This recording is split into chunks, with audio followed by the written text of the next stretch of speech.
মূর্তির প্রতিচ্ছবি দেখতে পারবে।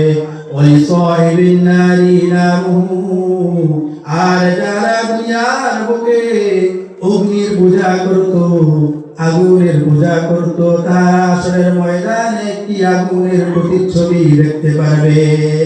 আল্লাহ নবী সাল্লাল্লাহু আলাইহি ওয়াসাল্লাম বলেন, ফায়ানবাউনা মা কানু ইয়াবুদুন ওয়া মাসাবিল আশরা, দুনিয়ার বুকে যেই ব্যক্তি যেই জিনিসের ইবাদত করত, হাশরের ময়দানের মধ্যে তারা সেই জিনিসের অনুসরণ করবে।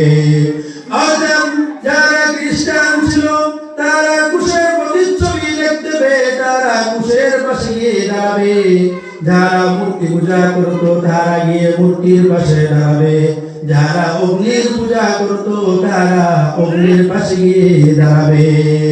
আল্লাহ নবী সাল্লাল্লাহু আলাইহি ওয়াসাল্লাম বলেন, মুসলমানরা যেহেতু মূর্তির পূজা করে না, অগ্নির পূজা করে না, মুসলমানরা যেহেতু ক্রুশের পূজা করে না, ওয়ায়ামাল মুসলিমুন, এই জন্য মুসলমানেরা হাশরের ময়দানের মধ্যে দাঁড়িয়ে থাকবে, তারা কোনো জিনিসের অনুসরণ করবে না। আল্লাহ নবী সাল্লাল্লাহু আলাইহি ওয়াসাল্লাম বলেন, ফায়ানতালিউ আলাইহিম রাব্বুল আলামিন, তারপর মুসলমানদের সামনে আল্লাহ রাব্বুল আলামিন দ্বিতীয়বারের মতো আত্মপ্রকাশ করবেন, একটা অপরিচিত আকৃতি ধারণ করে। আমরা দুনিয়ার মধ্যে আজকে আল্লাহ রাব্বুল আলামিনের ইবাদত বندگی করি, কিন্তু আল্লাহ রাব্বুল আলামিন দেখতে কেমন আমরা জানি না। কিন্তু আমাদের মৃত্যুর পর আমরা যদি ঈমান নিয়ে মৃত্যু